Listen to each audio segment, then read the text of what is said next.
All right, so let's do this. We're starting a little bit early today. We're gonna host Q&A. If you're watching this live, please comment live, and if you're watching the replay, please comment replay.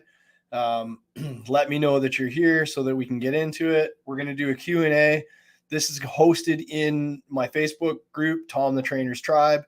If you're watching this on my personal Facebook group or on my YouTube, then you can make sure that you join the tribe. As the description, the link, pardon me, to the tribe is in the comments.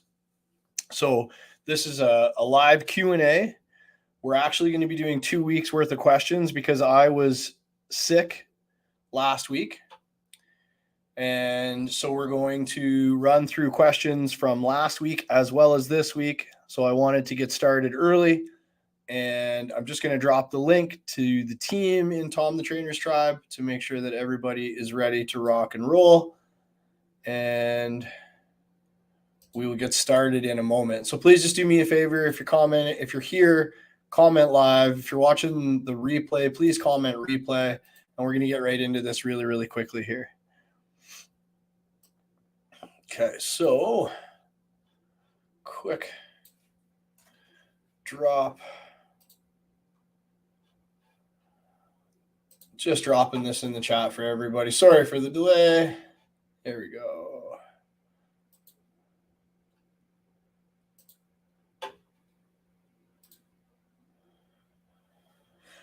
Okay.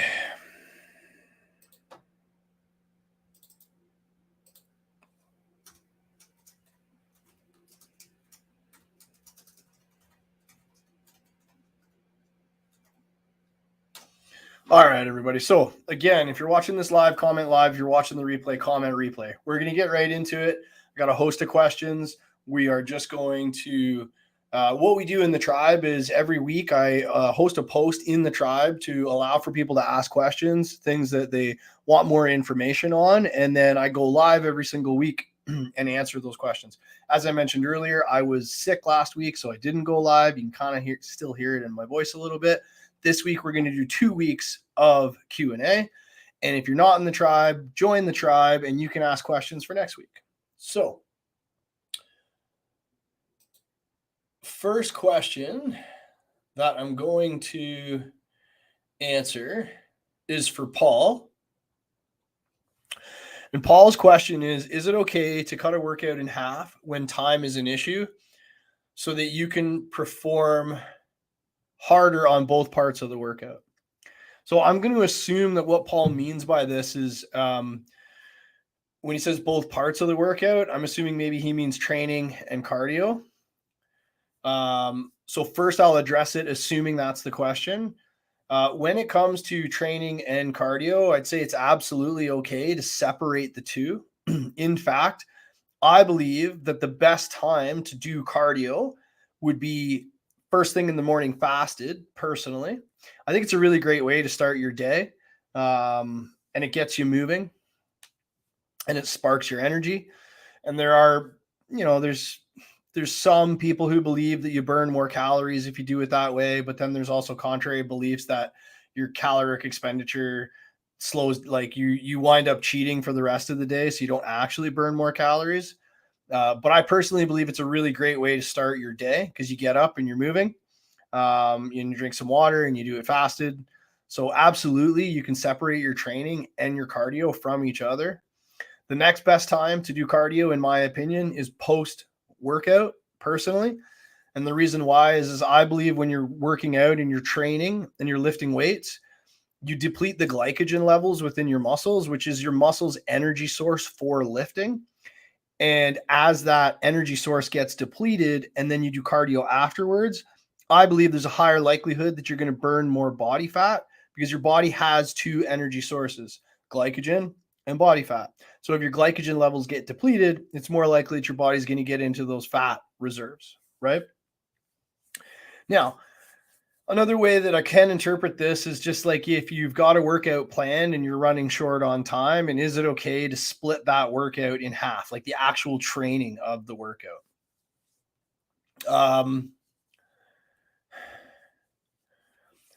Me personally, let's put it this way. Obviously, like there's no such thing as a bad workout, right?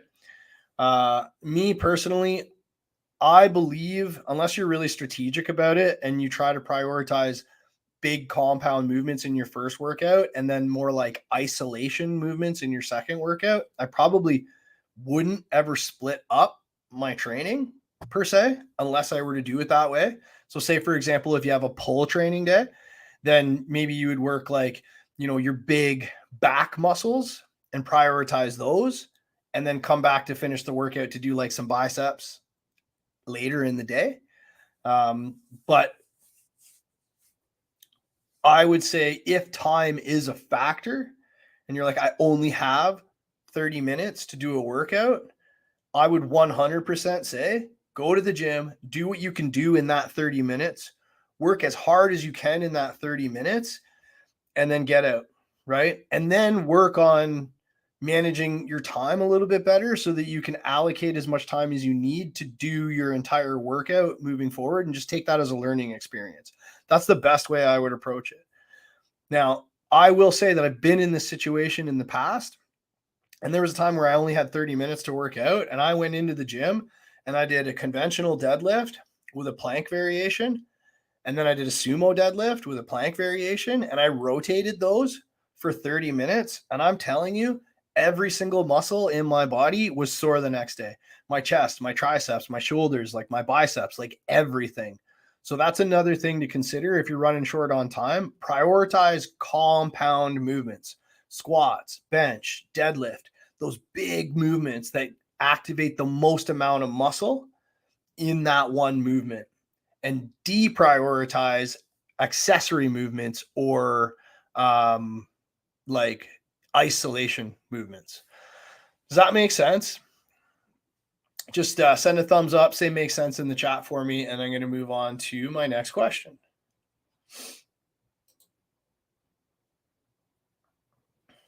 Okay, so Alina asks, hang on a second here.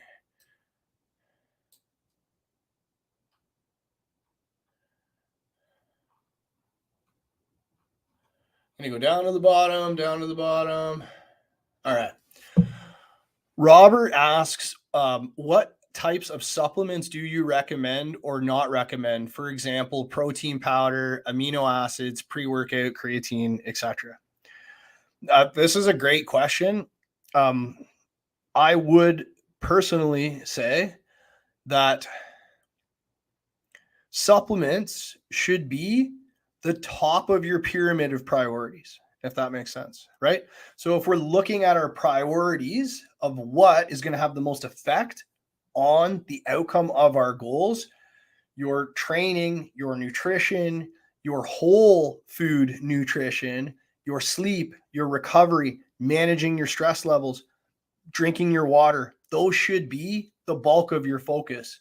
And supplements should be the top of the pyramid that you focus on when you, pardon my French, got your shit together in all those other areas. And then you want to implement supplements that might add this like very minor percentage of improvement towards your goals. Focus on what I call the big rocks. I would say if you're training inconsistently and you're not eating whole nutritious foods and you're taking creatine and chugging 3 protein shakes per day, you are stepping over $5 bills to pick up nickels. Okay. So always look at it that way. Supplements are the top of the pyramid, and they are of the least priority in the grand picture of things. Now, having said that,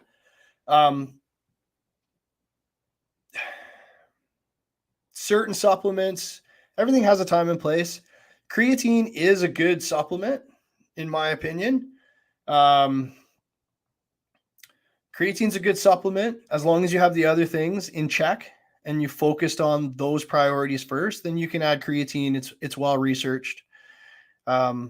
It will increase water retention in the muscle. It will increase strength and those kinds of things. So it's a good it's a good supplement to use. You don't have to load it. You don't have to, you just take 5 grams a day and you're good, right? You should also get a lot of creatine from your food if you're eating great food choices. When it comes to like protein powders, I would say like are fine. However, I rarely try to use them with clients. Personally, I would try to prioritize whole foods. Everything has a time and a place. Don't look at your protein powder as a priority in your diet, but look at it as something that you may use from time to time to get your protein intake. The other thing that I'll say with protein powders is like, I never recommend somebody drinking a protein shake. I personally do use protein powders for convenience. I'm also at a stage in my lifting and my goal career where I'm really just focusing on maintenance and making very slow gains right now. And I'm a busy individual, so I do use protein powder for convenience. However, I put it in cereal post-workout and I put it in oatmeal pre-workout. So I prefer protein powders to be with food, not as like empty calories in a drink. Okay. I like Gold Standard Whey. That's what I use. It tastes delicious. They're all kind of the same. Just stay away from like vegan protein powders and stuff. And if you are using vegan protein powders because maybe you choose to be vegan, just make sure that they create a complete protein source, because not all proteins combined create a complete protein source. So for example, like there is some protein in rice and there's some protein in beans, and the two of them combined make a complete protein source, right?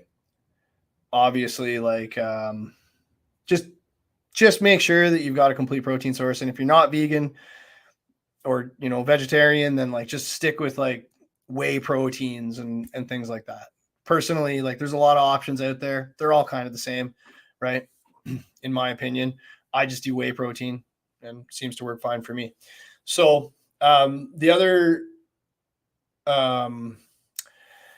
supplements that I do personally lean into is I will use a carbohydrate powder when I'm trying to bulk, or if I'm trying to reduce muscle soreness from training.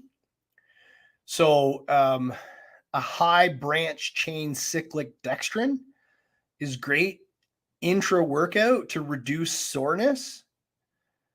You have to consider the fact that these things have calories and they will affect the calorie equation if you use them though, right? So when I'm bulking or with clients who have like a ton of muscle soreness, I might introduce that for a short period of time. However, before I introduce that with them, I will probably ask them to send me pictures of their food, because if they are extremely sore from their workouts, they're probably not eating enough carbohydrates as it is, and they're probably hiding that from me. So high branch chain cyclic dextrin, things like Carbolin, Cluster Bomb, those are good. They digest very, very quickly. It's a carbohydrate source that digests very, very quickly. Essential amino acids are also something that I will use at times intra workout with my carbohydrate drink when I'm in a calorie surplus for bulking or looking to reduce muscle soreness from training. Okay. Pre-workout I use as well. I would say like sometimes maybe I wish like I didn't, but it can give you a little extra drive. I started drinking it when I was building my career as a personal trainer, and I was extremely, extremely busy. And I didn't have a ton of energy and I was relying on it. And now like mentally, it's like a mental stimulant for me that tells me that I'm getting ready for my workout. So even if I don't have a pre-workout, sometimes I'll drink like a flavored drink, or if I'm doing a later day workout, I will drink like a flavored drink as I'm warming up to signal that like neural pathway of like, hey man, you're getting ready to, pardon my French, you're getting ready to fuck some shit up. You're getting ready to go hard here. So I'd say stay away from them if you can. However, I use them, so like not to be a hypocrite or anything, but pre-workouts are fine too. I would just say like don't become reliant on them like I am. Yeah, now as far as like branch chain amino acids, you might as well throw them in the garbage unless you're using them to flavor your water.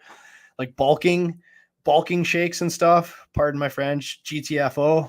Get the fuck out of here with that. Like eat food, right? There's lots of high quality food sources that you can use instead of bulking shakes. Like it's just ridiculous. Like eggs and beef and salmon and cheese and like there's good food sources out there. Like you shouldn't really need those things. And if you are using a bulking agent, like a bulking powder to increase weight, then that would tell me that, pardon my French, you don't have your shit together with your nutrition and you're trying to cheat your way to your goals, right? When it comes to that stuff. That's my opinion on them. I've never used bulking stuff, like bulking powders. Those are my go-to supplements that I would say I would lean in on. And other than that, that's it. And also like vitamins and minerals and stuff.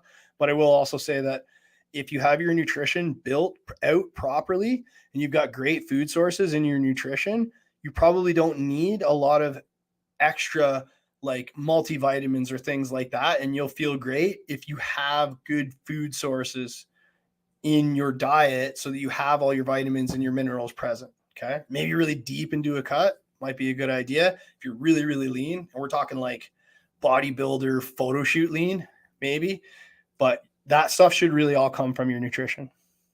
Is that helpful so far, everybody? If you are watching this on my personal Facebook page, please hop in and join Tom the Trainer's tribe and catch the rest there because I am disconnecting from that now.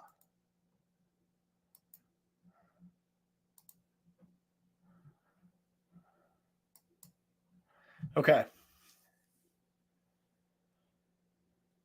Alina asks how to stop snacking at night for people who wake up through the night and want to snack, as well as the difference between regular and diet pop for pop drinkers. How to stop snacking at night. Alina, what I would say with this is like, make decisions that are going to have a downward effect on your snacking. Okay. So say for example, I'm a nighttime snacker. I always have been, as my whole entire life, I'm a nighttime snacker. So what I personally do is I eat my last meal later at night, closer to bed. Some people say like, oh, don't eat after 6 or 7 p.m. or whatever. That's just BS, right? Your overall calories throughout the course of your day is what matters most. So if you have a tendency of snacking, pardon me, late at night, then move your last meal of the day closer to bedtime. Now, something that I do as well is I have a delicious snack that I eat every single night. I eat like 350 grams of plain Greek yogurt, pineapples, and berries. And I put a calorie-free chocolate syrup on it. It's delicious. And it's like 4 cups of food. And it's like 200-ish calories, 250 maybe. And honestly, if I need to eat more than that, then like I'm just being a pig, right? So that's how I manage my late night snacking. And if you're waking up throughout the night and want to snack, then that's probably a good indication that you're probably hungry. And like, there's nothing wrong with moving your meal closer to bedtime or moving a snack that's a healthy snack. And when I say healthy, I mean lower in calories than the garbage that you would reach to out of convenience when you wake up in the middle of the night. Another thing with that as well, people who wake up often in the middle of the night and want to grab a snack, there's a high likelihood that your body is seeking fructose, which is a glycogen carbohydrate source for brain function. So have a piece of fruit maybe before you go to bed. Oranges are very satiating, extremely satiating. Like they keep you full for the number of calories, and there's a lot of fiber in them. So personally, I see nothing wrong with eating an orange before you go to bed because it might be 100 calories, but then there's an expenditure thermogenically. There's a cost calorie wise to break down your food, all food. And there's a high cost to breaking down fiber. And it's extremely satiating. So personally, oranges are a great thing to go to as well.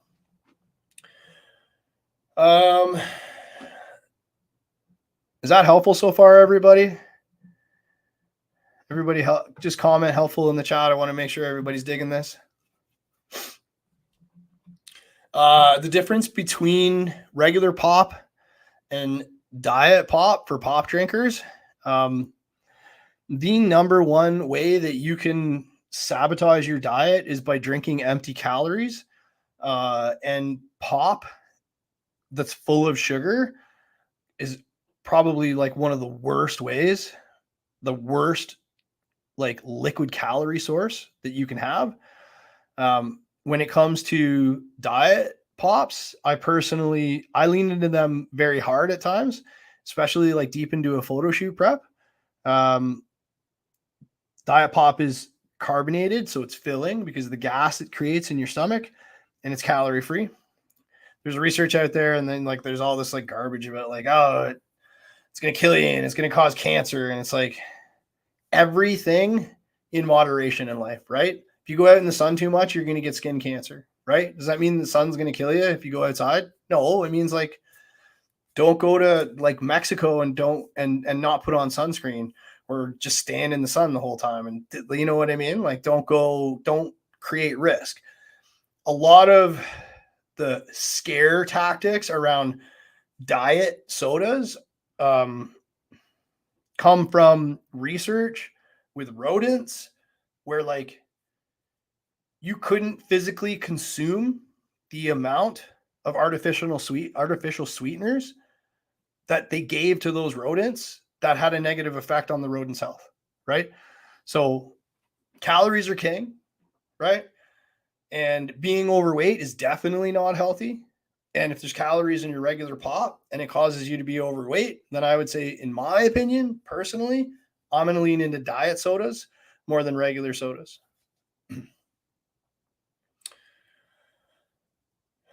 So next question is Jay's asking, how do you break through a plateau? So Jay, this is a pretty complex question, I would say, because like we'd really need a lot of context to answer it correctly. I will say, and it depends on like what's your plateau. Is it muscle growth? Is it fat loss? Is it like, what is the plateau, right? Like, but the simplest way to put this is when you're setting your lifestyle behaviors in place to accomplish a goal, you want to do the least amount of change possible to elicit the most amount of change possible. Okay. So that when you hit a plateau, you have cards to play to elicit more change, right? So if you want to lose 50 pounds of body fat, as an example, and you start out by training 6 days per week and doing 45 minutes of cardio and eating 1,100 calories, like you hit a plateau when that happens. Like, good luck breaking through that plateau because you don't have anywhere to go. You don't have any room. You don't have any cards to play because you threw too much at your body at the start, right? But if you started out by eating, let's say, 2,000 calories and walking 10,000 steps and training 4 days per week, and you hit a plateau, well, now maybe you can elicit change by going to 12,000 steps, or maybe you can elicit change by eating 1,800 calories or 1,900 calories and adding 10 minutes of cardio 4 days per week. You can elicit change by adding an extra training day, perhaps, right? So the simplest way to avoid a plateau or overcome a plateau starts in the beginning of the process of how you set things up. I like to look at this like a game of euchre, I would call it. And if, you know, those of us who are in Ontario, we all love euchre, right? There are cards in euchre that are the most powerful cards. But if you come out of the gate hot and you play the most powerful card, you might win that first hand. But then you are going to get absolutely devoured by the other players because you played the card that was too powerful to win one hand, as opposed to being strategic and playing the right card to win the hand and saving the more powerful cards to clean up later. Does that make sense? Just comment makes sense in the chat if everybody understands that. Okay. Sean is asking about Pepsi Zero, regular pops versus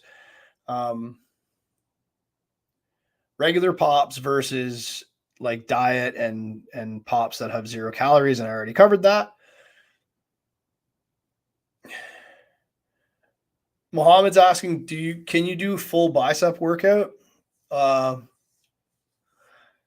not quite certain what you mean by that, bro. I will say this personally, I'm not a big fan of arm days per se. Personally, I'm not. I am more of a fan of like full body, upper lower splits, push pull legs, and doing some bicep work and tricep work strategically in the workout, in the beginning or the end or the middle, depending on what my goals are for that specific body part, right? Personally, not a fan of arm days, and anybody who has known me for a long time has known that I rarely do arm days myself, unless I'm probably overcoming an injury or maybe just like coming back from a sickness or something, and I'm just in there to move. Like the other day I did an arm day because I had a pinched nerve in my neck and my left arm shoulder was all jacked up. And so pushing exercises and pulling exercises didn't feel good. So I just did biceps and triceps. I did something, but like aside from situations like that, like you have better options for, there's better ways to optimize your time in the gym than do arm days, in my opinion.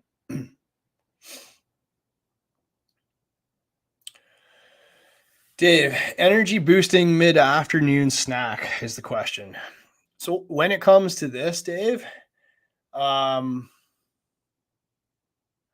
would personally say that if you are experiencing a mid-afternoon crash, energy-wise, there probably is a high likelihood that you would maybe need to improve your food selections as a whole. Okay. Or you need to prioritize your sleep routine, right? Energy boosting things. Drink lots of water. Everybody, like, honestly, like, start your day off with a big, huge glass of water. Limit your caffeine intake to like 1 coffee per day. Drink lots of water throughout the day. If you are crashing midday, look for clues. Is it around food? If you're crashing midday and it's around food, what was in that food? Try to avoid foods that have high carbohydrates and high fats in the same food source. That'll cause you to crash big time, right? So when it comes to energy boosting snacks, like, I think it's more about like the source of what's causing the crash, and then looking at your nutrition as a whole, avoiding high carbohydrate, high fat sources of food combined together, right? And also like avoiding like sugary snacks, because probably things like insulin and stuff can be causing your crash. Prioritize your sleep, prioritize drinking water, prioritize whole nutritious foods, and you probably will feel amazing and won't feel as though you need that midday energy boost. Kevin's got a question about realistic expectations for filling loose skin with muscle. This one's a little bit out of my expertise. I think like it's something that is a slow process, depending on how much loose skin that you have. You could look at doing things like maybe like water intake is going to be huge. Maybe like a collagen supplement or something like might help with that, but honestly, I'm just reaching when I say that. It takes time, and especially if you lost a lot of weight in a short amount of time, there is a higher likelihood that you will have more loose skin when that happens. I think to some degree, depending on how much there is, you can only do so much. And if there is a lot of it, surgery might be the only way to correct that. But it's really like individual cases, right? Okay. Jason has a question on eggs. Currently eat 3 whole eggs and 5 egg whites with my breakfast during a maintenance phase. Going into a bulk, changing up my breakfast to have a higher caloric intake of 240 grams of protein, 525 grams of carbs, and 60 grams of fats, which equals 3,600 calories. So I'm adding 40 grams of oats and 1.5 scoops of protein to my breakfast and thinking I might cook the 3 whole eggs and make a shake with the oats, protein, and egg whites. Not to mention, I'm also having 10 egg whites and super greens as my 6th meal, 30 minutes before bed. What's your take on drinking eggs rather than cooking and eating them? I use the purchase carton egg whites that make the difference. Okay, so a few things to unpack here. I would personally say, like, honestly, in a bulking phase, the only time that I'm going to use egg whites in a diet is in a cutting phase because they are high in protein and nothing else. So they're low in calories and high in protein per se. So I'll use those as a card to play to stay full. I don't know how much Jason weighs. So I don't know if 240 grams of protein is too little or too much. But I will say, me personally, I would probably have more eggs and less and no egg whites in my diet if that were the case and I were in that situation. I wouldn't use egg whites in that situation personally. I would use more eggs, and it's for many reasons, right? Like, you don't want to feel like you're force feeding yourself to eat 3,600 calories or 3,000 calories per day, right? And eggs are they're fine. So why not eat? If you're trying to bulk up, you want to use good, whole, nutritious foods that are caloric dense, that have a lot of calories. So you're not feeling like you're force feeding yourself, because that's a struggle. Like, you don't want to be in a situation where you literally feel like you're passing out with bowls of food on your chest because you're eating low calorie foods to get to your high calorie goal. So I would say eggs are fine personally. Sneaky trick with eggs is you can drop an egg in just about any meal and get an extra 100 calories out of it and never even notice the difference in the food volume, right? Yeah. So that's what I would say about the eggs. Is like, why so many egg whites, and maybe go more eggs, and that'll give you more room to progress and add food over time. Because as I said earlier, the whole way that we play this is like, you make a change, you use that change until that change stops working. And then when that change stops working, you implement a new change. So working with less egg whites and more eggs is going to give you more cards to play down the road. And the egg whites are just going to be so filling.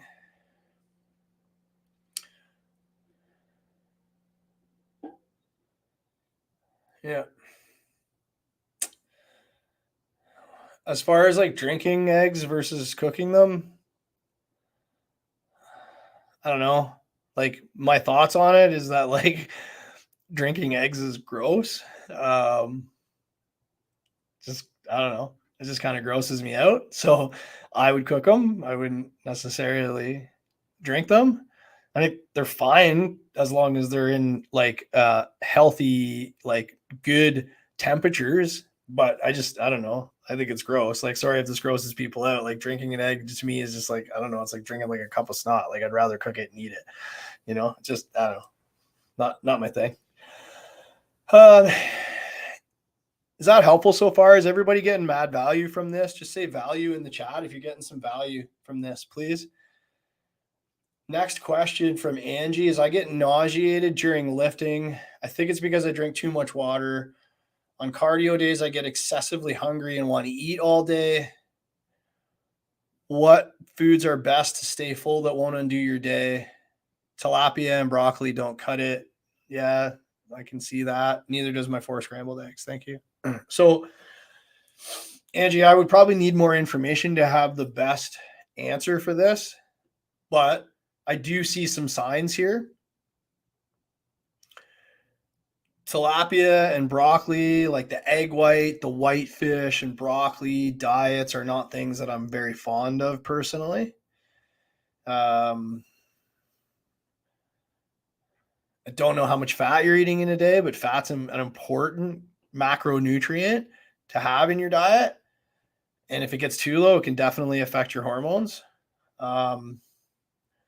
Now, when it says to, so I get nauseated during lifting, there could be that maybe you're eating a little too soon to lifting, like in proximity of your lift, if that makes sense.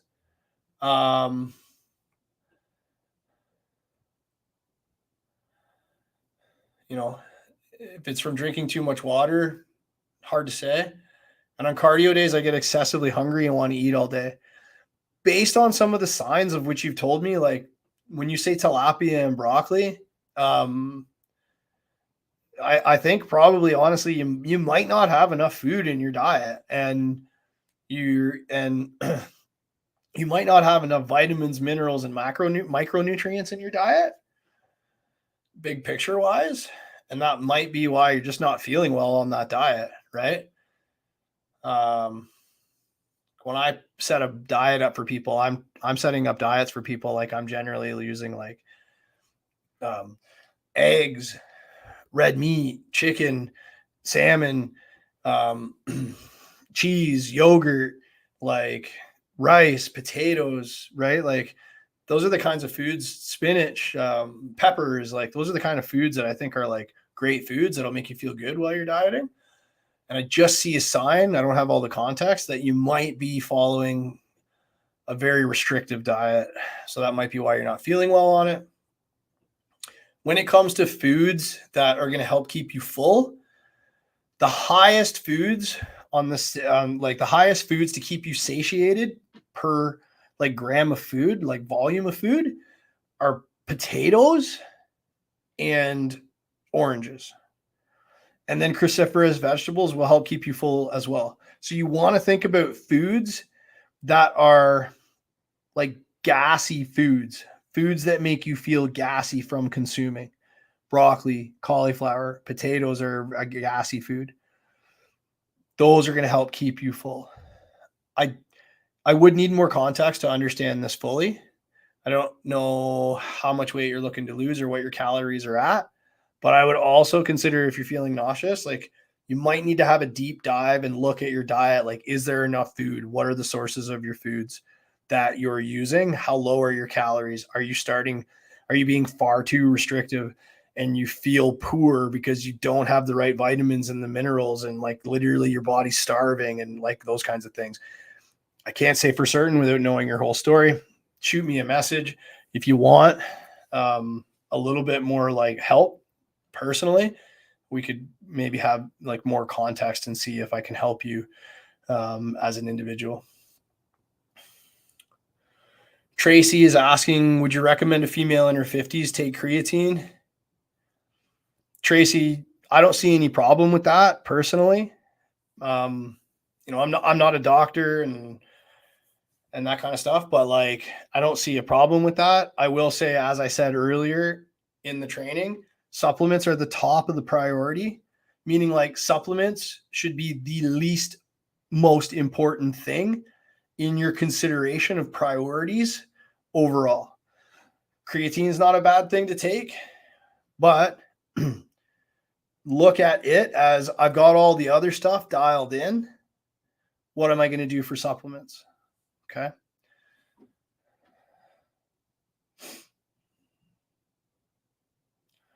Kenny asked, how do you feel when it's time to stop a cut and start a bulk? Love this question. The leaner that you get in a cut, the leaner that you get in a cut, the more aggressive you can be with your bulk. The leaner you get with your cut, the more your body is going to grow. There is something called the supercompensation cycle in your body.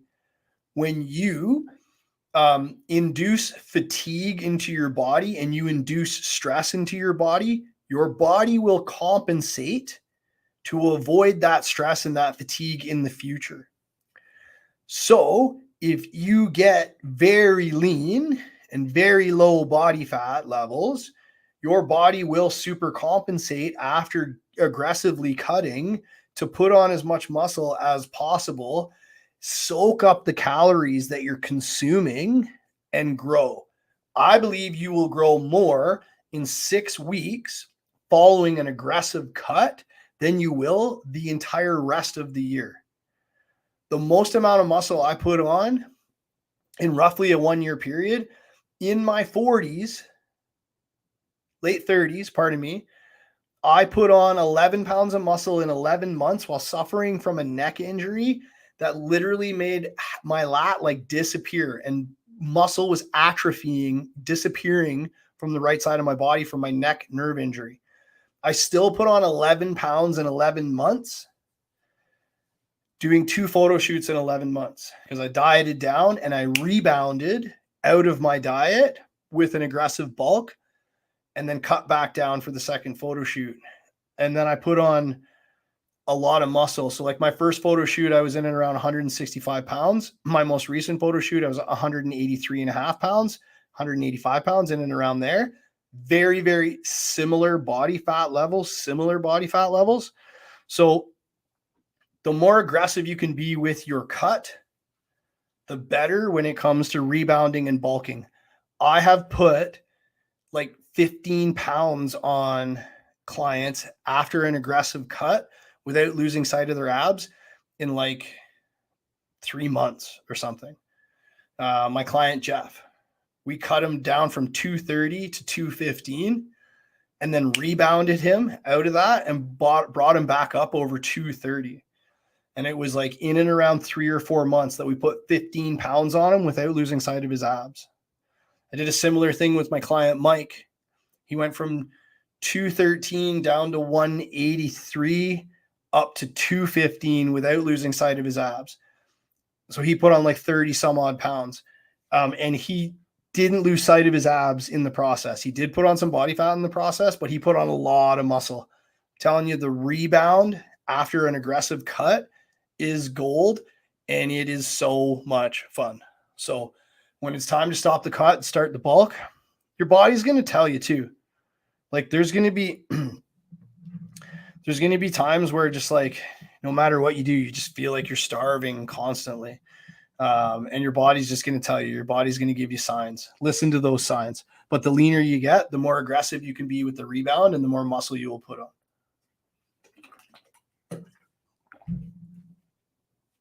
Okay. Everybody digging this so far? Just comment digging it in the chat.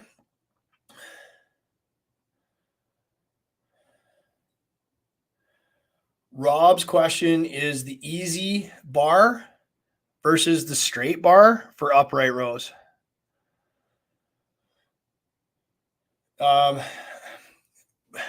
Personally, Rob, if I were to say one or the other, I would probably prioritize the easy bar just because of the angle it'll put my wrists on. It's just more, it's just like less awkward, right? Your body, like you're going to be on that angle with an easy bar. So more often than not, I would use one. Doesn't mean you can't use a straight bar, but if I were to prioritize one over the other based upon the angles and the angles in loading and joint health, I would probably say the easy curl bar because I just feel it would be easier on your wrists, to be honest with you. Okay, what do we got next?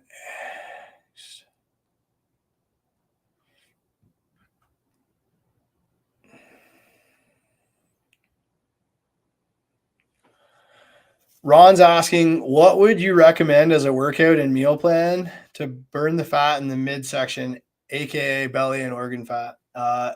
And build core strength too. Okay.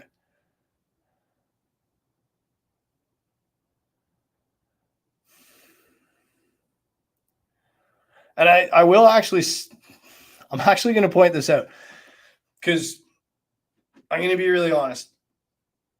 I wish this had been pointed out to me before. There's somebody who's no longer in the group who like was fucking with the vibe of the tribe. I'm going to put it that way. He's no longer part of the tribe. In the future, if anybody in the group is fucking with the vibe of the tribe, this isn't Ron.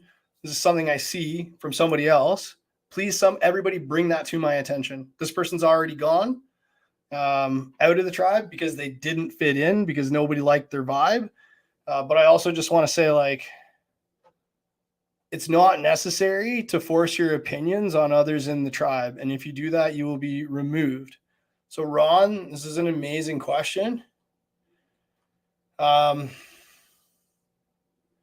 Recommend as a workout and a meal plan to burn fat in the midsection.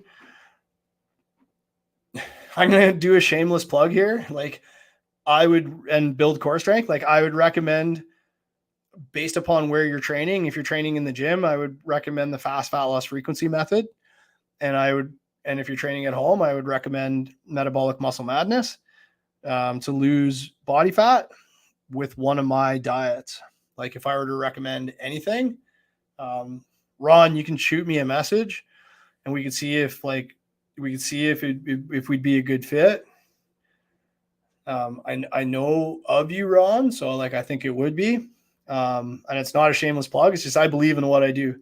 The fast fat loss frequency method and Metabolic Muscle Madness. Like, we have over 295 client transformations and counting on Team Tom the Trainer Fitness that I've personally transformed using my programs and my diets. So, shameless plug, I would recommend shooting me a message and seeing if you're a good fit for the team. Jay Reed is asking, what's better, calisthenics or weight? It like really depends on the goal, Jay. Personally, like, if you want to build as much muscle as possible, nothing beats resistance training, weight training. Doesn't mean that you can't be fit and lean and muscular to a degree from calisthenics.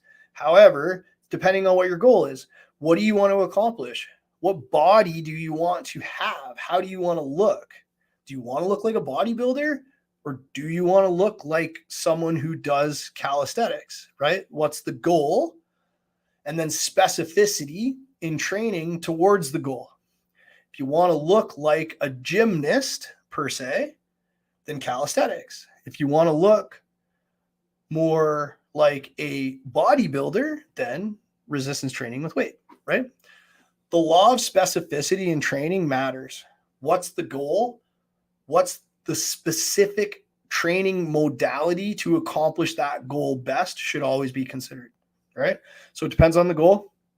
Personally, I like lifting stuff. So I'm more about lifting stuff than calisthenics myself.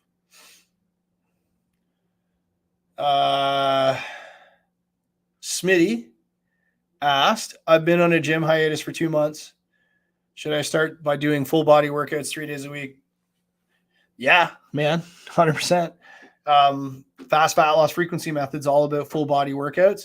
The reason why I start many clients on the fast fat loss frequency method is because I have room for progression for my clients when they start on full body workouts. That is endless, because you've got full body workouts. And then after you do a full body program, you can do upper lower. And then after you do upper lower, you can do push pull legs, right? And then you can do a hybrid model where you do upper lower push pull legs. Like, yes. And we talked about it earlier. It's like, give yourself room to progress. And when you start with full body workouts, you give yourself a ton of room to progress. And I'm big fan of full body workouts. The flagship program, the fast fat loss frequency method, is full body workouts. So big fan of it. Absolutely. Jay is asking if we want to eat and indulge in sweets, cookies, etc. How often per week, if at all, could we do so? Jay, with my nutritional approach, you can indulge in those things on a weekly basis because my nutritional approach allocates a calorie allowance for you to reward yourself weekly. So it all really depends on how you set your diet up. But the way that I set up people's diets, you get that weekly reward meal. So I give people a calorie allowance to spend on rewarding themselves.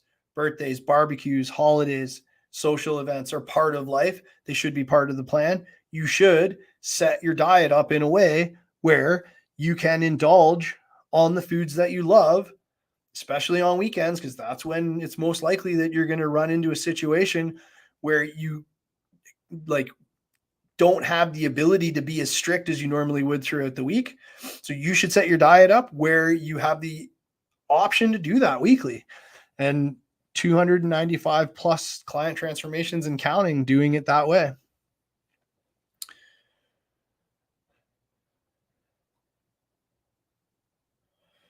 Okay. That was last week's.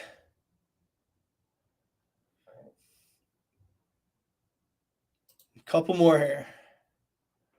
I got 10 minutes.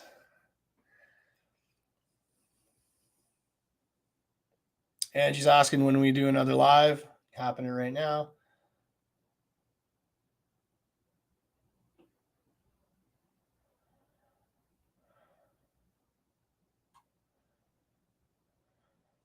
I believe I covered this one. Oh, I did. So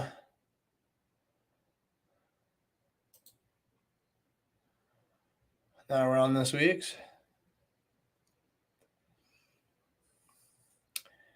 Aaron is asking, I'm significantly overweight. I do strength training 5 days per week. How much cardio do I need to be doing if I want to lose 100 pounds?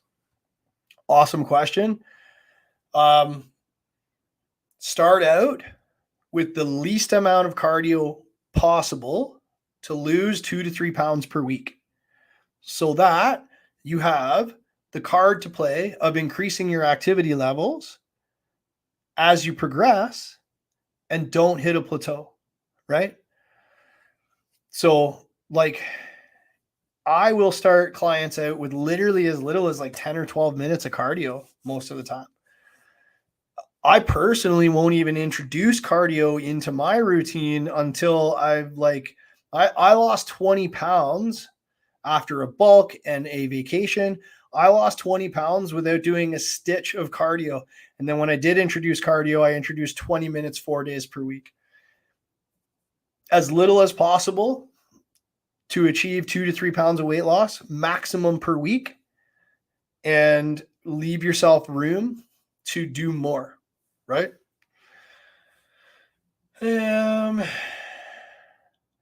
Carlos, what's the easiest meal prep for a week that will not break the bank?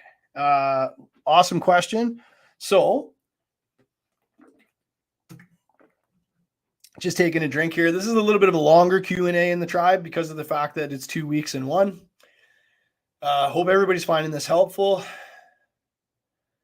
What's the easiest way to meal prep for a week that won't break the bank? I would say probably the most the cheapest way that I've ever done meal prep was there was a period of time where I literally ate like red meat and rice 6 meals per day for like 2 years. Ground beef and rice, and I put spinach and peppers in every single meal.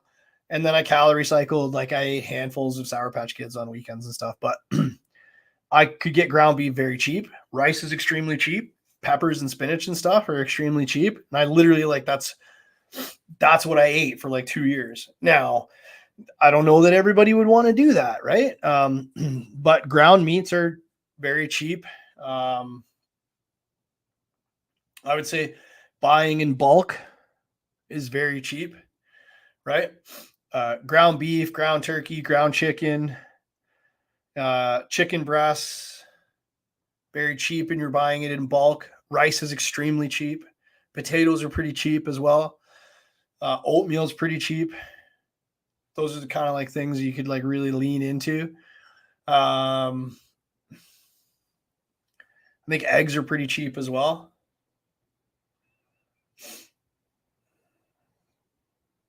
So if your only concern though is cost, red meat and rice was pretty cheap when I did it, right? Taryn's asking, how do you prioritize what lifts you should do when you aren't able to get a full body workout in? As much as you possibly can. Pardon me, not a full body workout. What lifts should you prioritize when you aren't able to get a full workout in? As much as you possibly can that's in your program, Taryn. Okay. You will notice that the way that I structure your workouts, your biggest return movements, the movements that will yield you the best results for your time in the gym, are always at the beginning of your workouts. So like just go in the order of which they're in your workouts, and do as much as you possibly can. Compound movements, more of a priority when you're short on time than isolation exercises. Compound movements are multi-joint exercises. Isolation exercises are things like shoulder flies, bicep curls, tricep extensions, chest flies.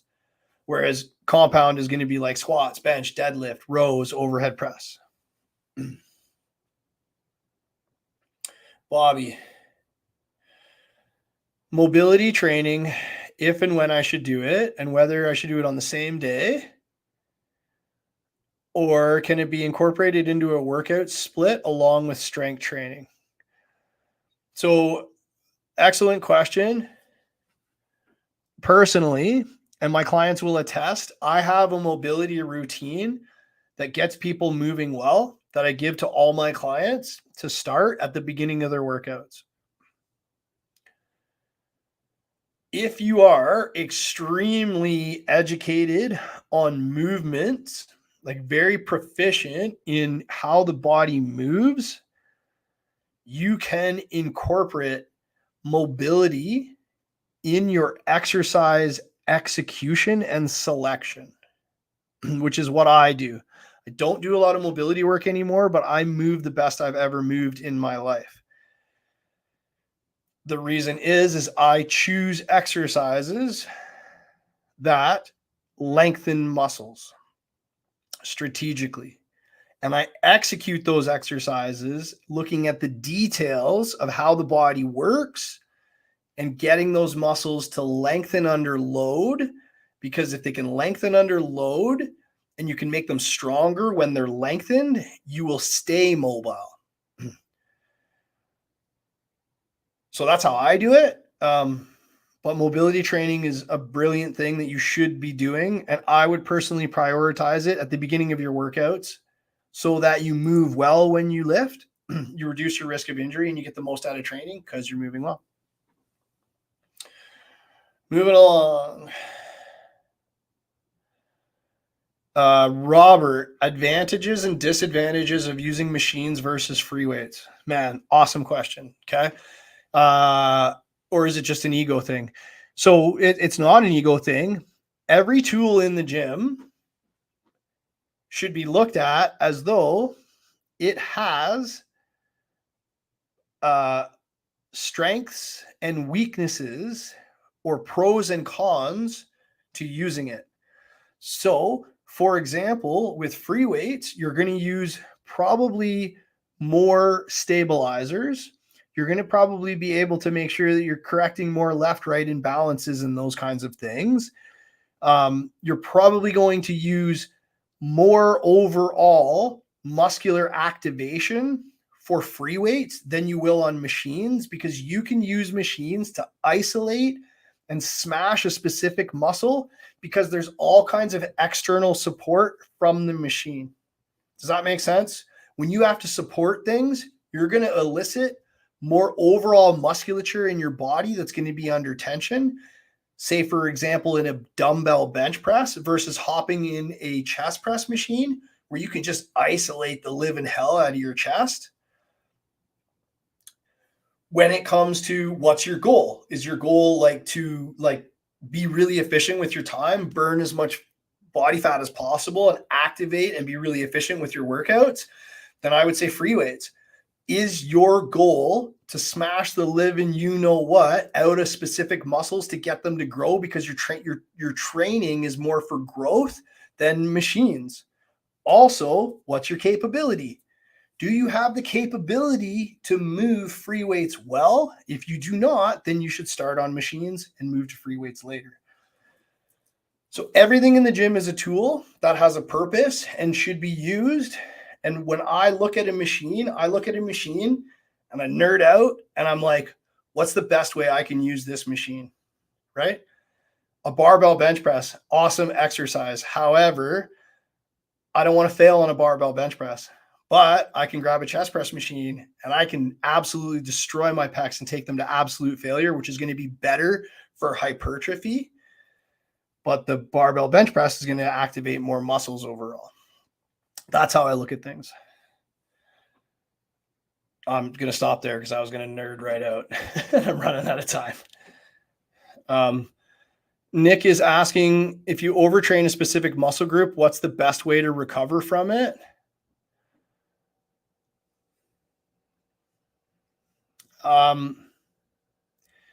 With that, Nick, I would probably say like often if you're talking about DOMs usually happens when we come back from a period of time off, or we change stuff, we would get DOMs. When it comes to building muscle, the muscle should be recovered before you hit it again. If your goal is building muscle, if your goal is losing body fat, I would say there's probably nothing wrong with hitting that muscle group again. Like, yeah, there's caveats to this, but like hitting that muscle group again with like lighter weights. The other thing that I would say is if you're extremely sore after your workouts, there probably is a good likelihood that maybe if you changed your nutrition, you would be less sore after your workouts. Sometimes, like everything's gray, right? It's not all black and white, but maybe if you took your carbohydrate sources and you put them pre and post workout, you wouldn't experience the level of muscle soreness and you'd be able to train that muscle more frequently because it would recover faster. So something to consider. Best way to avoid and treat DOMs. I talked earlier this is asked by Denise. I talked earlier in the live about using carbohydrate powder, high branch chain cyclic dextrin, and essential amino acids intra-workout to reduce muscle soreness. That's a card that you could play. I just mentioned with Nick, for example, that where's your carbohydrates in your diet, and are they in close proximity of your training, as well as like protein? Protein and carbohydrates in close proximity of your training can help lower DOMs. What is your carbohydrate intake like in your diet? Is your carbohydrate intake in your diet really low? You're probably going to get sore from workouts. Maybe all you need to do is have more carbs in your diet and you won't be as sore. Having said that, if you've had a long period of time off and you're just getting back into things,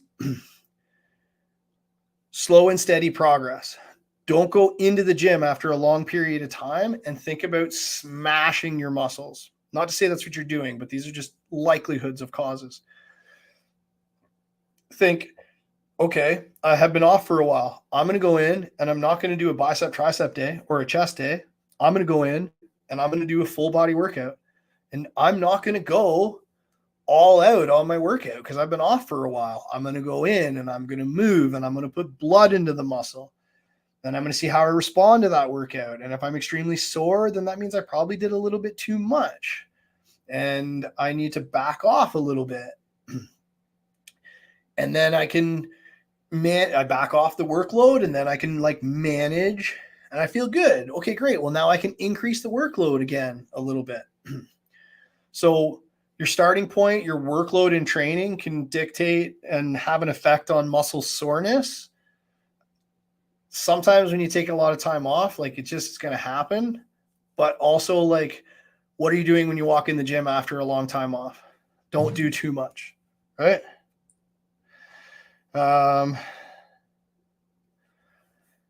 Carbohydrates surrounding your workouts, overall carbohydrate intake, and just like nutrition in general. Good nutrition will often overcome muscle soreness.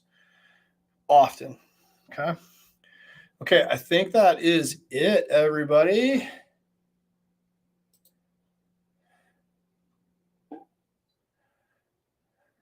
Yeah, that's it, everybody. So that was a lot of questions. I got them done in an hour and 5 minutes.